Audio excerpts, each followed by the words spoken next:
Welcome to this beast of a Miro board that I'm going to use to teach you how you can scale your ecom agency from where you are right now, stuck at 10K a month to 50K a month in 6 months. That's the goal. And this, what you have on your screen right now, is the plan. So let's jump straight into it. I call this the performance growth protocol pyramid. First of all, we'll cover why you are stuck, what's keeping you stuck. Second of all, booking, sales calls, then sales, and lastly, service delivery. Every single aspect that you need to focus on to scale your agency to 50K a month. I've scaled my own agency to 110K a month using this exact system, so I know it works. But first of all, what is keeping you stuck? Why are you stuck at 10K a month? Well, fundamentally, an agency only consists of 3 parts. You have the acquisition, you have the service delivery, and you have the internal operations. Acquisition basically means getting clients, and service delivery basically means keeping clients. Internal operations, we're not going to focus on that in this video because it's not the highest leverage thing you can focus on. And the key here is leverage. There are lots and lots and lots of things you can be doing with your time, but the question is,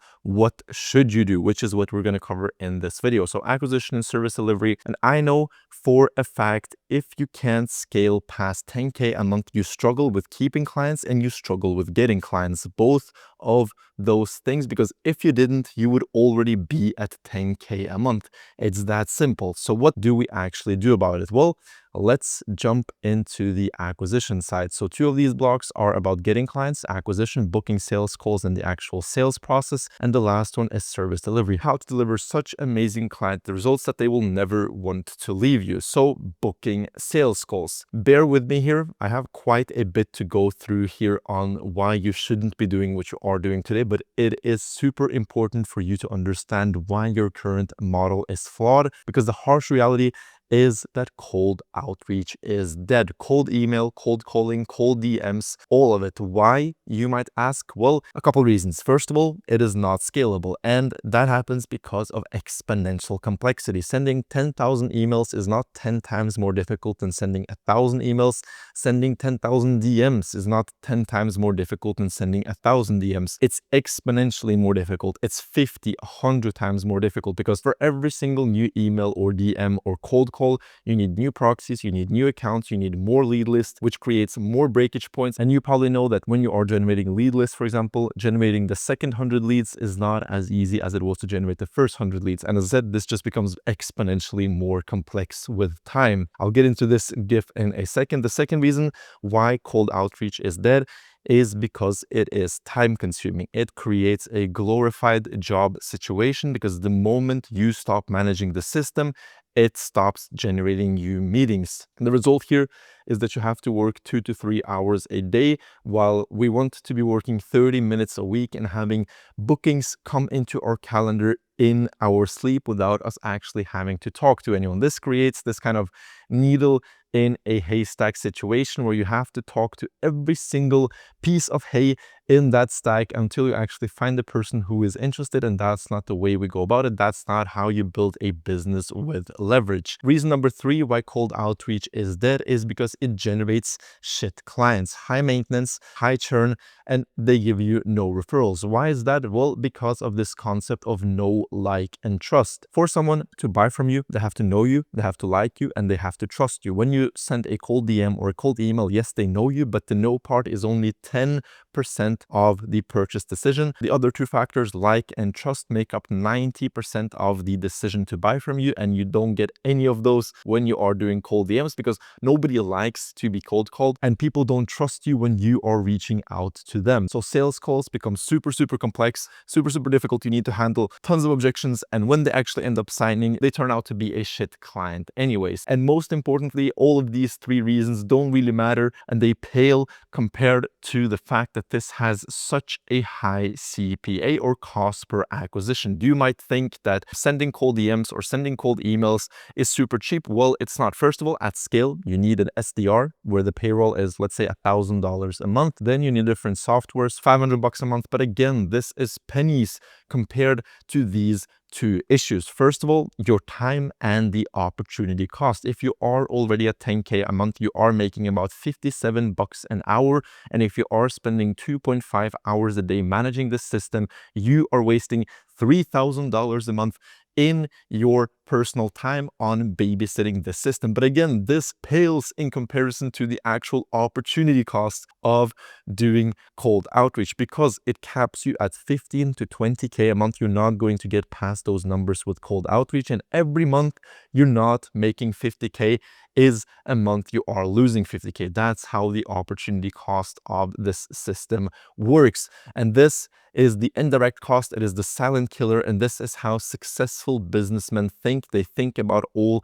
the second and third degree effects of what they are doing, and not just the straight up money that leaves your bank account for the softwares you are using for this model. So I need you to understand how expensive it actually is to be sending cold outreach, because you are not realizing your potential. So what is the solution? I've talked a lot about the issue. How do we actually go about solving this? Well, through authority-based attraction. We want to be booking qualified calls in our sleep. We want to spend 30 minutes a week managing the system and not 2.5 hours a day. So what exactly is authority-based attraction? Well, building a personal brand. You've probably heard a lot about this in the last couple of months. Everyone is doing it, but because it works. And I do it in a way that nobody else does. I'll get to it in a second. But first of all, why build a personal brand? Well, because you are creating an online town square. Basically, you are at the top of the pyramid, screaming down to a huge audience of people. They listen to you, and when they are ready to buy from you,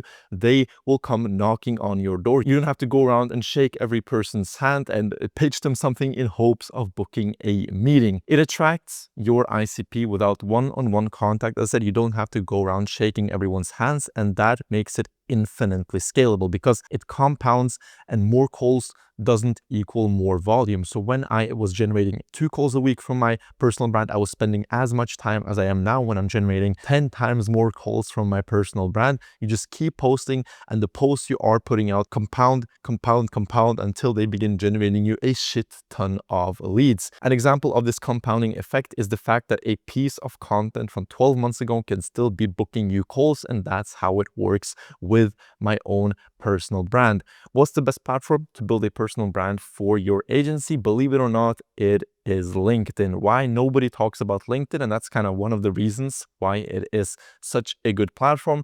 It is a blue ocean. So you probably are familiar with this concept of a red ocean and blue ocean. Blue ocean is basically where you are the only one actually fishing for fish, while in red ocean everyone is competing in the same market. Nobody in the agency game does LinkedIn. I still don't understand why, but just use it to your advantage. It is such an opportunity right now.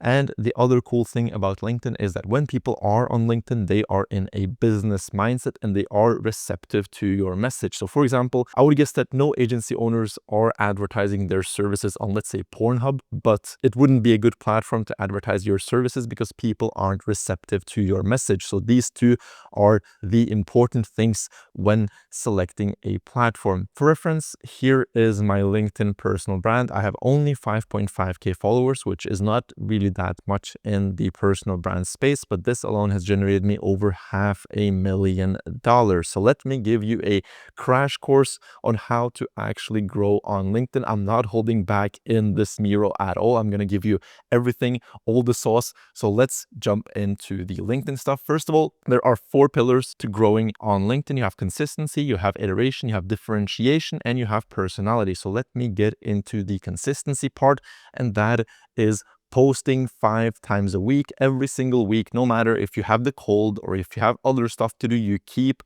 posting 5 times a week. On Monday, you post a personal story. On Tuesday, Wednesday, and Thursday, you post value. And on Friday, you post a giveaway where people have to comment a specific word to get a resource. And then you use those leads to actually book meetings. This is divided into a pyramid for a reason, because this is a funnel. So much thought of mine has gone into how to actually structure this. Again, I'm giving it all to you here for free. The reason we want to post a personal story is because it is a top of funnel type of post where you attract a lot of attention. You don't necessarily convert people. You don't necessarily tell them about how great you are at what you do, but you attract a lot of attention. You get a lot of likes, you get a lot of followers. Then throughout the week, You nurture those people with value. You post about Facebook ads or meta ads or the best techniques to grow your ecom brand in 2025, whatever it is. And lastly, on Friday, you actually activate them in your bottom of funnel. Once people have been warmed up, you post, they comment, you contact them, and you end up booking a call with them. So there is a very specific strategy behind every single one of these steps. So don't try to jump over those. Next is iteration, constantly iterating on winning content and understanding why certain posts do well. The analogy that I like to use here is that you send scouts and then build where the land is rich. So imagine you have a ton of posts. Those are different scouts. You try different angles, you try different posts. And once you actually strike gold, when one of your posts begin doing well, it gets 50 likes, 100 likes, it gets comments, it gets you lead, you begin doubling down on that post and just iterating on that specific concept. So same as with these scouts, they go out, once they find land that is rich, they actually build on that land. And that is how you want to approach LinkedIn. Pillar number 3 is differentiation. 90% of the feed on LinkedIn is filled with AI bullshit. You want to be the only beacon of hope, actually delivering true value to the people that follow you. You want to be gifting people epiphanies. This is such a hack to actually be writing good LinkedIn posts. You have to aim at every single post, making people think like, holy shit, this makes so much sense. Why haven't I thought about that before? So always aim on LinkedIn at gifting people epiphanies. I'm going to repeat that, gift people epiphanies. The important paradigm to have here is to not hold back. A lot of agency owners have the scarcity mindset where they don't want to share how they do things because they believe that competitors will take it or your potential clients will just look through your content and steal your stuff and do it without you. That's not how it works. There is enough cake for everyone. That's a saying we have at my agency. You can give away absolutely everything, but people are way too lazy to actually implement it on their own, and they will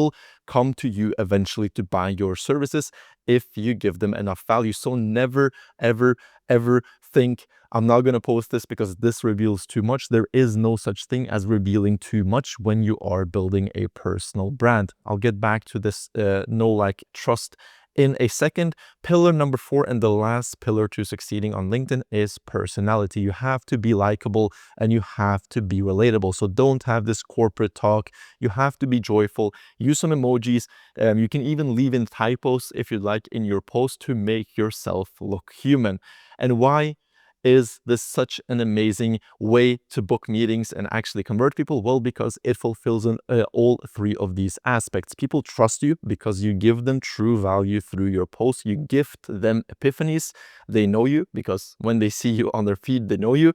And lastly, they like you because you are likable and you are relatable and you appear human, which leads to a purchase. That's the beauty. Everything plays together. Every single one of these things that I'm going to explain to you in this video is part of a bigger ecosystem. And let me give you even more sauce. I have built a master system, which is a cheat code to begin generating calls from LinkedIn in a few weeks. I'll quickly run through it. It looks like this. It's a Google sheet. Here you have one of the sheets for generating content ideas. You have a daily checklist. You have your profile map to actually map out your profile. You have a hooks database to map out your coming posts. You have your finalized profile, data collection, findings, content strategy. Just by filling out this document, you will have such a clear understanding of your ICP and who you are targeting and what type of posts to write. So if you want access to this one, just DM me on Instagram. I'll send over a care package with all of the links in this video, but we keep rolling. That's how we book sales calls. Now, how do we actually convert those people to become clients once they are in our calendar? Well, I want to start with a question here. What is your close rate? 10%, 20%? That's kind of the standard in the agency game. And my question, follow-up question to you is, do you think that is normal? Do you really think that closing 15 out of 100 people that you jump on sales calls with is normal? I don't really think so, because if they don't end up closing, you shouldn't have been on that sales call to begin with. So what is the issue? Well, your sales flow. It's not how you handle objections. It's not your pretty background, even though I do have a pretty background. It's not your script. I personally have a 40% close rate because my sales flow is based on value. The call is booked based on value from my personal brand on LinkedIn, and I lead the call with the value, and I don't expect anything in return. The mindset you go into the sales call with is so much more important than all of these things. So let me break down the exact sales process for you. Again, I'm not holding back anything in this video. First of all, you jump on a 30-minute discovery call to understand their desire, to understand their problem, and to build rapport.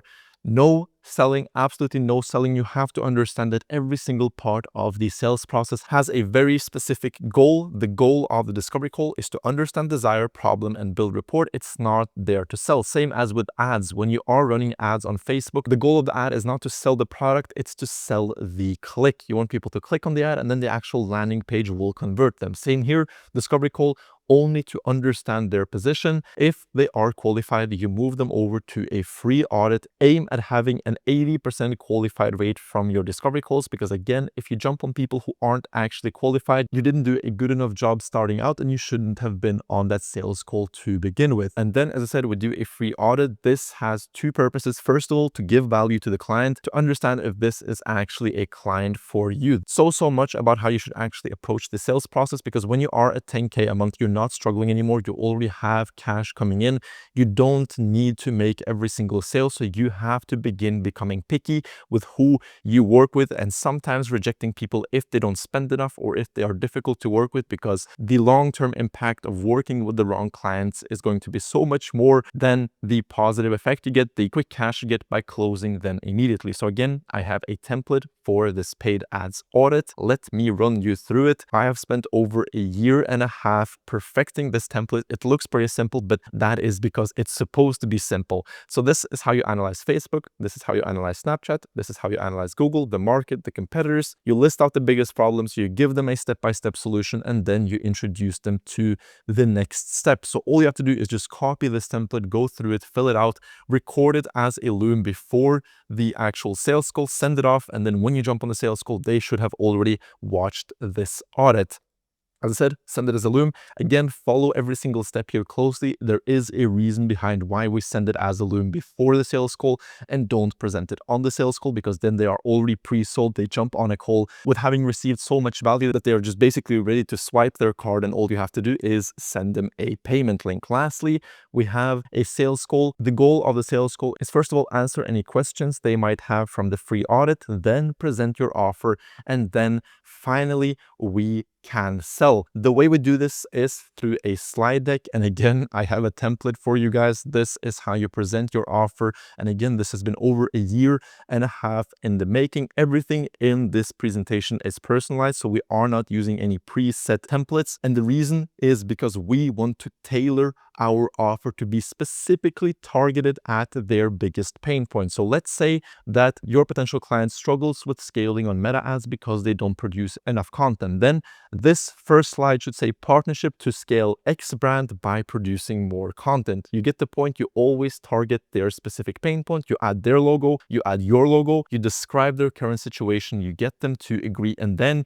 you go into the actual selling. So you begin explaining why you believe that you are the best fit for this client. And again, this is tailored to their exact pain points. So if they are struggling with scaling globally because of Google Ads restrictions, you say we are experts at scaling globally in restrictive markets. Then USP number 2, you get their second biggest pain point. So let's say that is dealing with the content production. You say we are experts at content production for paid ads. Then you do it again with their third biggest pain points. Then we show them some case studies. And again, these case studies are personalized to this client. You mention a brand that they already know of. Hopefully, you mention what they struggled with, which should ideally be exactly what your potential client is struggling with. You explain how you solved it, which should be the steps in the audit that you have presented to this client. You show what the results were, and ideally, if those are the same results that this client is looking for. And lastly, how long it took. And then we do it again. So we do a second case study, hammering in the exact same points. Then you show them a quick roadmap just to give them some clarity on what the process is going to look like. You do a revenue forecast and opportunity cost, because remember, good business owners always think about the opportunity cost. And if you can do the math for them, they will be grateful and they will see how much they're actually losing out on by not working with you. And then lastly, finally, you present your price with two different options. You always want to have a couple different options, because then you put the person in a which to choose mindset and not an if to choose mindset. So they're not deciding if they should even go for this. They begin deciding which of these packages they should go for. So as I said, if you want access to all of these templates, just send me a DM on Instagram. I'll send them over. And as I said, the key is to position yourself as the perfect solution to their exact problem. And what happens then? You get no objections. I swear I've never dealt with a single objection in my life. Of course, sometimes we have this 3-month cancellation period with our other agency, like stuff like that, technical stuff, but I've never dealt with an actual objection to the service, because I cover absolutely everything in the audit and in this slide deck. And this makes sales so easy, you literally can't make it up. Nice, we've gone through the actual sales process, but what do you pitch at the end of the presentation? Well, maybe a standard SMMA offer, 2 to 3K a month, maybe an onboarding fee. No, this is not the way we go about this. There are tons of reasons why this offer sucks. I can get into all of them, but the main reason is that it is super hard to close because it's high risk to the client. It shows that you're not willing to put your ass on the line, and it caps you at 3K a month. So what are the attributes of a great offer? Let's dissect the stuff like a crazy scientist. Well, a great offer has to have no risk to the client and a high reward to you. So it should be super easy to close people on, and when you actually close them, you should earn a shit ton of money. So I'm not going to say these are the attributes, go figure it out. I have the exact offers for you, and that is taking 5 to 10% of the return on ad spend that you generate. So if you are working with a brand that is generating less than $50,000 a month through your paid advertising, you take 10% of the ROAS. If you work with a brand that generates 50 to 75K a month, you take 7.5% of ROAS, 75K to 100K a month, 5% of ROAS. And if you work with brands that are generating more than 100K a month in revenue from your paid ads, you charge 5% of ROAS minus spend. So what that means is that if you are spending, let's say 20K a month for a certain client, you are generating them a 3x ROAS. So you are generating them 60K a month in revenue from that 20K in spend.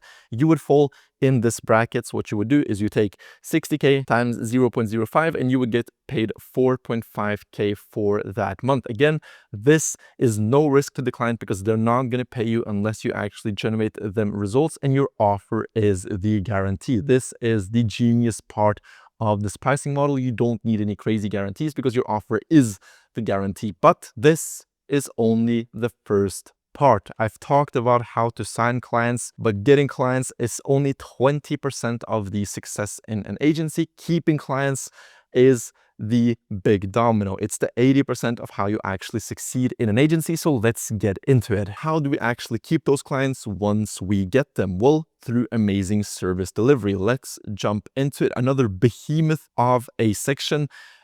First of all, let's set something straight. If you had the best client results in the game, you'd never churn clients, you'd earn a shit ton of money through performance bonuses, and you would get more clients than you can handle through referrals. This is where 80% of your time should be spent. Again, if you solve this one domino, I call it the big domino. If you just tipped over this big domino and had the best results in the game, every other problem in your agency would be solved. You'd never churn clients, you'd sign more clients than you know what to do with, and this pisses me off that nobody talks about in the agency game. Everyone always talks about how to sign clients, how to book calls, best cold email script, best cold calling script, but nobody ever talks about how to actually deliver amazing results, even though this is the 80-20 of the Pareto principle. So the painful truth is that if you struggle with scaling your agency, your client results suck. You have high churn, you have no performance bonuses, you have no referrals, which puts you on a hustle hamster wheel. This flywheel never actually begins turning on its own. You have to constantly constantly be pushing it.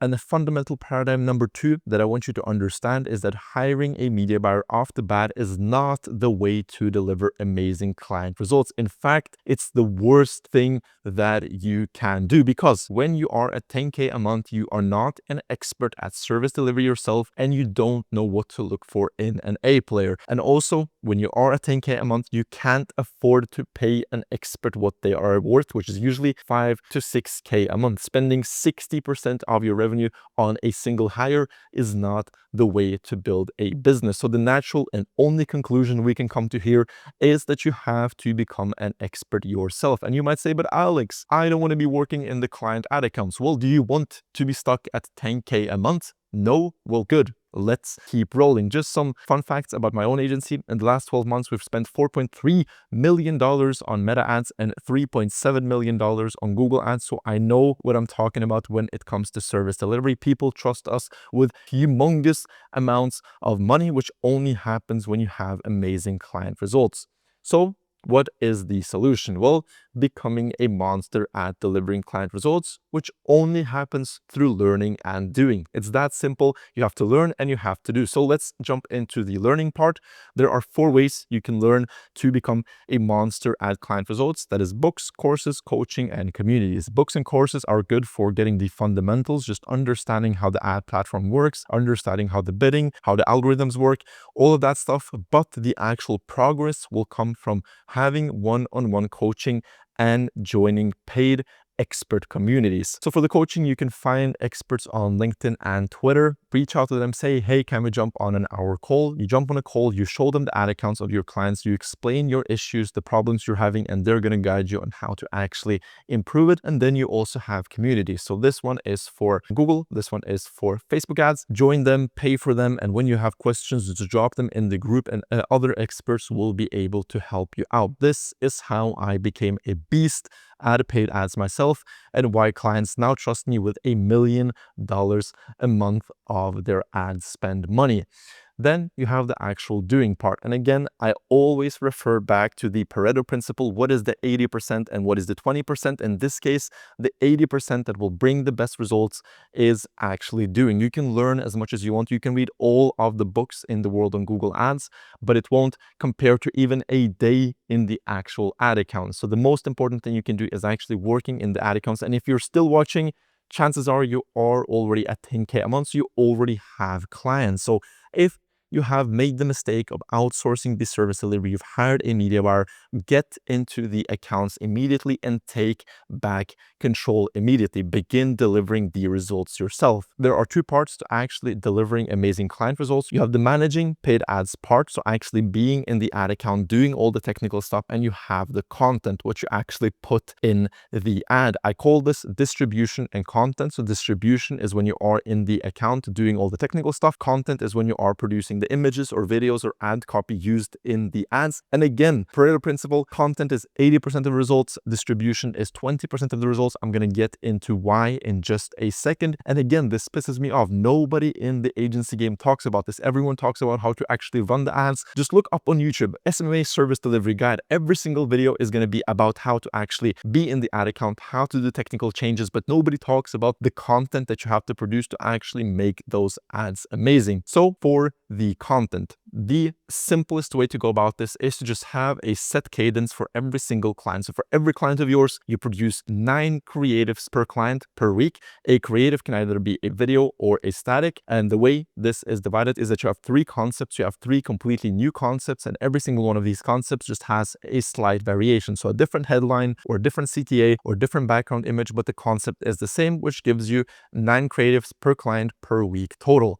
Out of these 9 creatives, 70% should be iterations and 30% should be net new. What I mean by iterations is that you look at previous winners in the ad accounts, you take learnings from those, and you just make slight changes with a hypothesis. So let's say you have an ad that targets older women with a hairdryer product. You have a winning ad, you take that ad, you maybe change out the model to be a younger model, and you try to use that exact same ad for a younger audience. You iterate on the winning ads because you already know that it's working. So the chance of the iteration working is so much higher than with net new content. But of course, you also need new content. So a net new piece of creative is just something completely new that you come up with, because of course the iterations will die out with time. You can't be iterating for thousands and thousands of iterations. You need to feed in new content as well. And out of these 9 creatives, 70% should be static and 30% should be videos. This is what it looks like in my own agency. One of our Figma files, we have so many creatives in every single Figma file that we actually have to split it up and have different files because it begins lagging my MacBook Pro. I have like the top of the line MacBook and it still